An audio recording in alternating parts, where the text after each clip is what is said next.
Dis, monsieur Pouce. On a oublié de fermer la barrière. Vite, ils reviennent. Et ils continuent à marcher. Donc ici, c'est le Café des enfants de l'île Fives. Il est ouvert en 2006.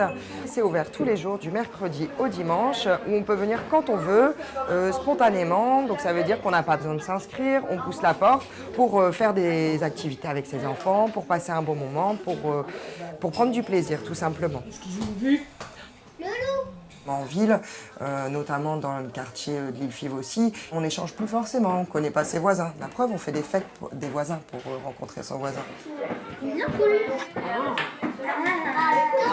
Le café, on dit souvent que c'est une alternative à la rue, c'est une alternative à la télé, aux jeux vidéo et au fast-food aussi, accessoirement.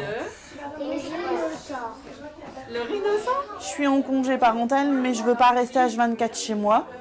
Et j'avais envie que mes enfants aient une certaine sociabilisation.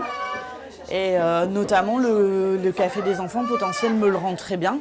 Parce que Gaston, qui vient de rentrer à l'école, il a eu cette chance-là de ne pas se retrouver dans une classe de 27 enfants sans avoir jamais côtoyé d'autres enfants.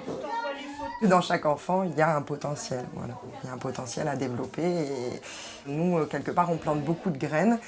C'est un lieu qui vit, c'est une marmite en ébullition tout le temps. Ça veut dire qu'il y a plein de personnes qui passent, plein d'enfants qui passent, et c'est plein de projets tout le temps.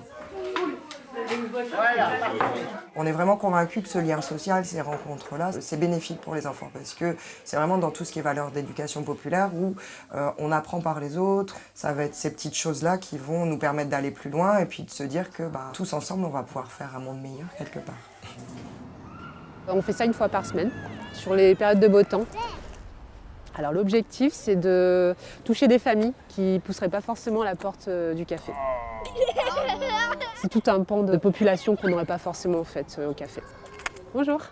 Ça marche parce que les premières fois que je suis venue, c'est-à-dire ça fait qu'un mois que j'ai commencé, il y a des gens qui ont reconnu la bannière et qui sont venus instinctivement. Je vous laisse une petite dépliante de notre café. Ça s'appelle Les Potentiels, c'est le café des enfants, si vous souhaitez passer. On est 6 salariés, donc à peu près 4 temps plein, 40 bénévoles actifs et une soixantaine de bénévoles au total. Allez, bonne fin de journée. Bonne journée. En 2016, on était à 477 adhérents. Aujourd'hui, c'est la rue aux enfants. C'est pour faire réagir les gens, leur montrer qu'il faut arrêter de jeter ses papiers dans la rue, de rouler moins vite, arrêter de faire du rodéo en moto. Parce que après, les adultes et même les enfants retiennent des leçons de ça.